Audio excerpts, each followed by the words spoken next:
Okay, this is number 3. Today, holy shit, today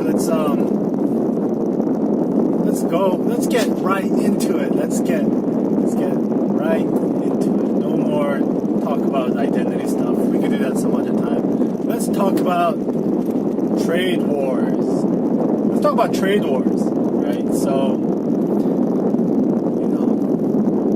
let's kind of recap what's going on. Actually, I don't even know what my opinion is yet. I need to just kind of talk it through. So China and America are going through what we now call a trade war, which is more like a battle of tariffs right now. America and China have been steadily escalating the amount of tariffs they've been giving each other. America has more to tariff than China does to America because America imports more stuff from China. And so the result is what? Like, see, if you have more tariffs, you have like less of a free trade environment. People start getting more defensive about their items and goods being tariffed against other items. Yeah, this has been going on for a while. Like one thing that's happening right now is that the Chinese currency is kind of starting to drop. This has always been kind of China's indirect way of striking back against America. It's like if you increase our tariffs, which means our products become more expensive to go to America, well then we'll just kind of lessen the value of our currency so that it makes it even cheaper to buy it. So then it kind of like negates the tariff and stuff. Right now, the dollar is getting super strong. Versus the Korean won, it's at about almost at 1,200 won per dollar, which is really, really high. And it's been spiking up like crazy. And I think the dollar is just going really strong against all Asian currencies right now. And a strong dollar, a strong currency is, I don't know, it's like, it really depends on your point of view. But if your goal is to amass the largest amount of US dollars you can, like kind of like what China is doing, then having a weak currency is better because more dollars will be spent to buy stuff in China. Those dollars are sent to China, and then China just keeps those dollars and stabilizes their economy. Shit. Sorry. Tariff battles, currency wars. These are trade wars, tariff battles, currency wars. Right? That's kind of the name of the game right now. And there's also America banning Huawei. I don't know if you know what Huawei is. It's like a huge telecommunications company in China. They make a ton of phones. I think they're the number 2 or number 1 biggest phone producer in the world. And America has just banned doing all business with Huawei.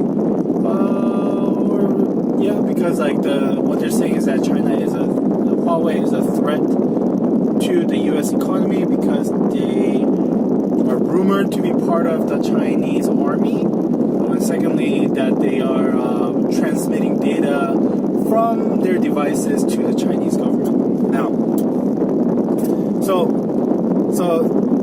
and I have to talk about this Huawei stuff because it's another step in the escalation of the trade wars. And also because it shows how multi-dimensional trade wars are going on right now. So you got tariff battles, currency wars, and then you have these kind of like regulatory bans, right? Regulatory, like not allowing certain businesses to do business in China or America or vice versa. Okay. Getting back to Huawei, it's kind of a big deal because the threat that they're being charged with, what the U.S. government is charging Huawei with is that you are taking our data from all across the world and transmitting it back to the Chinese government to do et cetera, et cetera, et cetera. Now, is this charge warranted? I don't know. Like, I I haven't done enough research. I should probably do more research on this. But there's a few things that need to be pointed out. First, I'm going to take this right turn. First,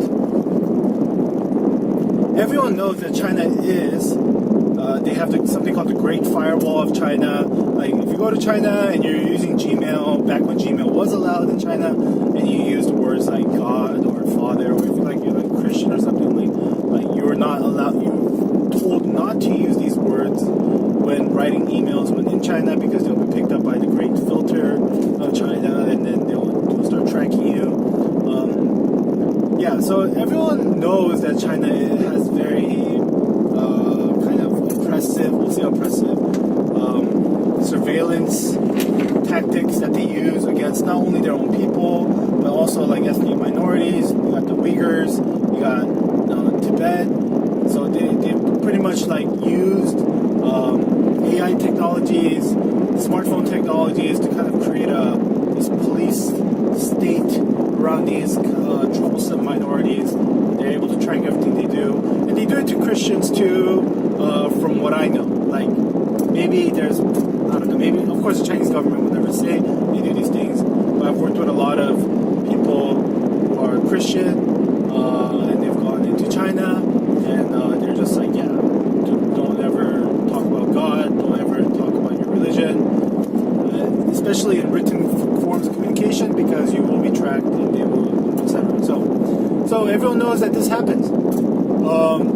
Now, just because they do it internally within China, does that mean they will do it externally to other countries around the world? Like, maybe, like who knows? Maybe they do, maybe they don't. I mean, there's no way to know, right? Because the way this works, and ironically, the reason why we know how it works is probably because America has been doing the same thing with their prison program. So, like, the way it works is like these devices have like a way of capturing information, say keystrokes, phone logs, numbers you've called, phone logs, etc. And then they'll just kind of store it on their phones, and then they're available, or they'll load it to a cloud, right? A cloud, and these clouds, these data architectures have backdoors that allow the government to go in and fish for shit about you if they want to, right? That's what we are fearing that China has. Now, again, ironically, America has been doing this since the Obama administration with the PRISM program. I mean, this is not a conspiracy theory. You can just type in, PRISM program, PRISM, whatever. Everyone knows about this. There was a movie about it. But basically, the PRISM program worked in a way so that Facebook, Google, and all these like tech companies had these backdoors that the government could just go in and then like look through all your data if they ever wanted to. So it's like, you got a case of hypocrisy here where America's been doing this already. Now we're accusing China of doing the same with Huawei. And so now we're banning companies from doing business with China. With Huawei. So yeah, and I have a friend who actually works at Huawei. He works in PR in Huawei. And he just messaged me yesterday and he was like, fuck Trump. It's all bullshit. I told him I use the Xiaomi phone. He's like, don't use Xiaomi. Huawei's way better. Just trust me, and etc. It's cool. It's cool. And he's very, he's very passionate about being a Huawei guy. And, you got to respect Huawei, right? They came out of nowhere. Like, it was supposed to be Apple number 1, Google number 2, whatever, in terms of phone devices. But then all of a sudden, Samsung and LG came out of nowhere. Then they kind of fucked up their strategies. Got the Note 7 blowing up and all these things. And then you had these Chinese companies, Xiaomi and Huawei, like coming out of the woodwork and just kind of, putting out cheap ass devices that were good. And so I use a Xiaomi right now. It's only $200. Samsung phone in Korea is like $1,000. It's like the same quality, right? So you gotta respect Huawei to a certain degree. But okay, getting back to the point. So we have this ban against Huawei, and just it's part of this whole trade war between China and America. Now, what do I want to say? What do do I want to say trade wars? Why is this happening, right? And like, who's getting fucked over the most? And who's right? Who's wrong? Like, my views on this are very complicated. I think because of maybe because of my American Asian status, right? Because okay, free trade is great if you're the trading company. If you have a company, if you have all the tech, right? What free trade is like, it's about maximum instant efficiency. Instant maximum efficiency. Whoa. So what that means is that you find out what you're good at, and you find out what you're good at, and let's trade, and let's maximize our efficiencies in trading those things. So I have computer chips, you have corn. There's no point in you taking up to computer chips. It'll take you 30 years anyways. Your computer chips are going to suck. So just take my computer chips and you go make more corn. This is kind of how trade policy, free trade works, right? And there's been a lot of free trade advocates are from countries that have that technological kind of prowess advantage. And there was a book about 10 years ago, maybe 20 years ago, by this Korean dude called Bad Samaritans, and basically he talks about how free trade actually fucks you if you're a company that has aspirations for technology. And he uses Korea as like the prime example, of course, right? Because I mean, look at the roads now. Obviously, I'm in Korea, as I've stated many times before, so all the cars here are Korean, Hyundais and Kias, Genesis. Whoa, dude, you're just a bad driver, man.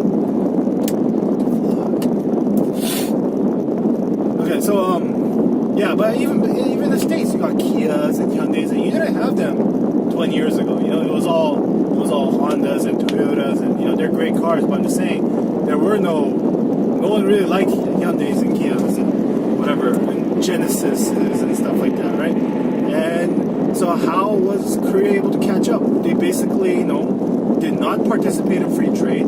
They said, thank you for wanting to import your cars into Korea. Here's like a 50% tariff. And so we're going to make sure that our technology has enough time to level up and catch up with yours before your technology comes in and wipes us all out and forces us to be rice farmers for the rest of our lives, right? So that's kind of like the double-edged sword of free trade, right? Like if you're the technologically superior country, free trade can be very good because you're allowed to continuously maximize your efficiency within that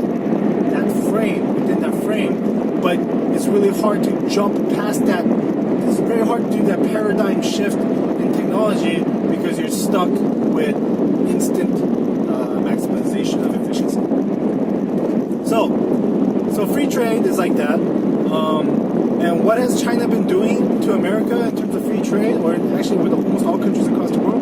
They're like, okay, here, we'll open up our markets for you. You can access our 1 billion people with your Nikes, with your McDonald's, with your Levi's, with your Apple phones, with whatever you want, with your Teslas and stuff like that. But you have to know that, first of all, you can't start a company unless it's a joint venture with one of our companies. And we are going to be like, we have an internal mandate to learn as much as we can from you. Learn, steal, maybe they're just euphemisms of each other, but anyways, China's goal is not to be a fucking agrarian country for the rest of their whatever. China believes that they are the middle kingdom, right? China believes that they're the middle kingdom and that the world revolves around them. And this is not a bad thing. They've been thinking that for 4,000 to 5,000 years since they've had so many dynasties, and China has never, they've been around for thousands of years. Like, it's something that Americans can't really understand because we've only been around for about 400 years, right? So we're talking about like 400 versus 4,000 years. China as a culture, they believe that they're supposed to be the center, and right now this is just an aberration, and they've been kind of knocked off the greater platform for whatever reasons, right? So that's what China's been doing. We're opening up our market to you, but we're going to try to learn or steal your technology. they'll never say they'll actually try to steal it, of course. But again, Korea's been doing the same thing. Like, if you want to start a company, if you're a foreign company and you want to start something in Korea, now it's a lot more lax. But like, if you want to, you have to do it with like a joint venture. And that joint venture company gets to earn like agency fees, and they learn a little bit from your technology and stuff like that. And it's very common practice in Asian countries. It's just different when you're a huge, when you're the number one population country, number one populated country in the world, like China, versus like a smaller country, like a non-threat, like South Korea or Taiwan or Japan too. Actually, Japan was kind of a threat for a while, right? So yeah, that's what China's doing. And what America is saying now, and again, America has every right to say this, is like, okay, we've been kind of like letting you guys go, like take our shit, and like run up like huge trade deficits or whatever. You've been stockpiling our dollars. Okay, well, you're big enough now. You're big enough to be a threat to us, and we don't want to let you guys go anymore. We're here to compete with you. America first, right? That's what Trump is saying. And Trump has every right to do that. America has every right to do that, right? America is not destined. America does not have to feel that they are subordinate. America does not have to feel like that they are on a decline, right? Like, they don't need to feel like they're going to be number 2 to China, right? America has something called manifest destiny. It's a newer philosophy than China's Middle Kingdom philosophy, but America always believes that they are achieving, going towards greater things, right? This is the part of the American ideal. So yeah, that's kind of what's going on. Like, so America's like, okay, you've taken enough of our shit, and you've taken enough of our US dollars. Now it's time for you to play by the rules. And China's saying, no, because we're trying to be number 1, and you're in our way, and we're going to, in the year 2025, when the word made in China is going to have awesome connotations. Like, you remember before, before when people said something was made in China, you thinking it was crappy or shitty or whatever, compared to something made in Japan, made in Italy, made in whatever, France or something like that. But they have this like industrial goal to make made in China 2025 to be like this huge, this brand for them, a brand of quality, a brand of technological prowess. And to be fair, they're almost there. Like Chinese technologies right now, maybe they're not the most innovative, but they're super advanced. Like their factories are super advanced. Like they have like really awesome synergies between massive, factories, all like clustered next to each other. So like you can like mix and match technology whenever you want. Another thing about China, like in terms of the software space, like because their cities are so densely populated and they have so many, I think they have like 50 cities that have like 1 million people, whereas I think America has like 8, but like at least 1 million people. And so what that does is that when you have, if you've ever been to a convention or to an event or something like that, you'll know this, but like when you have like a huge mass of people gathered in one spot, their Wi-Fi's all bounce off each other, and you can't actually get Wi-Fi, or you can't actually like access your Facebook, Instagram, and stuff like that. But Chinese technologies, Chinese apps, they actually don't have this problem. They've actually innovated in that regard way faster than America has. So there's a lot of innovations in China, is what I'm saying. Yeah. So I guess basically all I've done here for the past fog 19 minutes. This is a long video. I should edit this. So basically all I've done here is kind of like lay the case of why America is doing what it's doing, why is China doing what it's doing, kind of like the hypocrisies of both sides, maybe. Where do I stand? Gotta pay this toll. Ah, shit. Okay. Key money card. Where do I stand? Maybe we'll do that next time.